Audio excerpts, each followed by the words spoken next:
How to choose a good life partner for yourself?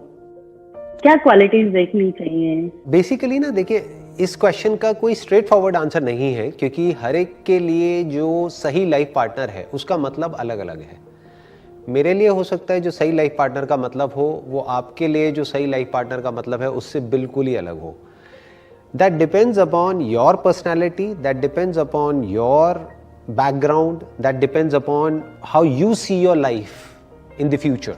Basically जो सबसे important है वो ये देखना है कि आपकी जो कोर जो डिजायर्स हैं वो क्या है अपनी लाइफ को लेकर के, आप अपनी लाइफ को कैसे शेप करना चाहते हो, और वो जो पर्सन है जिसके साथ आप पूरी लाइफ के लिए जुड़ने वाले हो उसके जो कोर डिजायर्स हैं वो क्या है।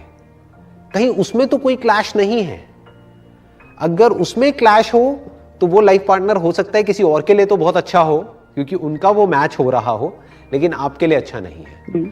तो that needs to be understood कि वहां पे अलाइनमेंट बहुत जरूरी है, कि जो कोर जो हमारी लाइफ के जो आप कह सकते हो जो सेंटर पॉइंट है हमारी लाइफ का, what drives you as a person, what drives him as a person, उसको क्या ड्राइव करता है और आपको क्या ड्राइव करता है, आप अपनी लाइफ को कैसे देखते हो फ्यूचर में, वो कैसे देखता है, क्या वो एक दूसरे के साथ में कॉम्प्लीमेंट्री है या कॉन्ट्रडिक्टरी है, क्या वहां पर जाकर के आपकी लाइफ और उसकी लाइफ और बेटर हो जाएगी साथ में आकर के, या फिर दोनों की ही लाइफ बहुत खराब हो जाएगी।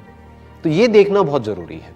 जैसे आप देखोगे जो एक डॉक्टर, अगर कोई डॉक्टर होता है तो उसका हस्बैंड या उसकी वाइफ भी डॉक्टर ही होती है, ज्यादातर, exceptions are always there, but in most of the cases आप देखोगे हस्बैंड वाइफ दोनों डॉक्टर हैं। क्यों?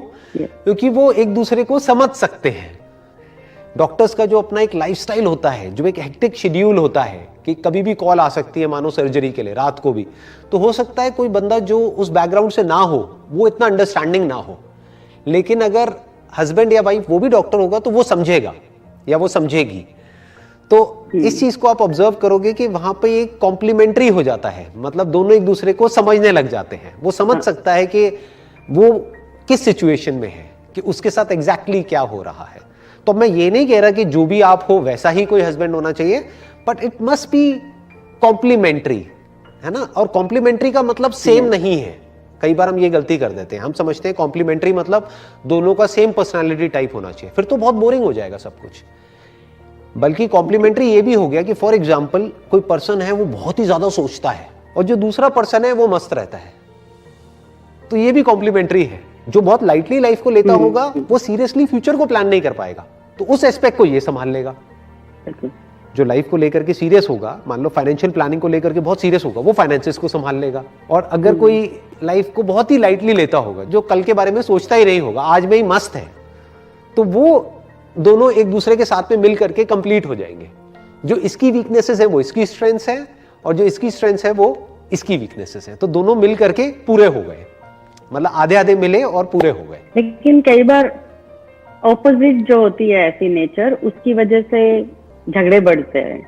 झगड़े क्यों बढ़ते हैं वो हमको सोचना पड़ेगा। जो झगड़े होते हैं उन सब की जड़ क्या होती है कि जो एक दूसरे की जो टेरिटरीज होती है वो प्रॉपर्ली डिफाइन नहीं करी होती है। तुम्हारा रोल क्या है, मेरा रोल क्या है, अगर वो प्रॉपर्ली डिफाइंड है एक रिलेशनशिप में तो कभी भी क्लैशेस नहीं होंगे। और अगर वो डिफाइन होने के बाद भी एक पर्सन है वो बहुत ही ज्यादा डोमिनेटिंग है, वो उसकी टेरिटरी में बार बार एंटर करेगा या फिर उसके काम में दखल देगा, तो क्लैशेस होंगे। तो नंबर 1 मोस्ट इंपॉर्टेंट है, पहले तो एक दूसरे के काम को डिफाइन करना, एक दूसरे के रोल्स को डिफाइन करना कि for example this is your responsibility, this is my responsibility, if I need help in my area I'll come to you, but you will not interfere in my area of life, you will not interfere in that unnecessarily। वो मेरा expertise है, वो मेरा वो है, मेरे को वहां पे दिमाग लगाने दो। अच्छा ये आपका है, मैं राय दे सकता हूं कि मुझे ये ठीक लगता है, ये गलत लगता है, लेकिन क्या करना है क्या नहीं, that's your decision, that's none of my business. तो अगर ये डिफाइंड हो जाता है, फिर चाहे वो लाइफ पार्टनर है चाहे बिजनेस पार्टनर है, तो क्लैशेस नहीं होते हैं। दोनों एक दूसरे के काम में टांग अड़ाने लग जाते हैं तो क्लैशेस होते हैं। सारे क्लैशेस की जड़ी यही होती है। बिल्कुल सही।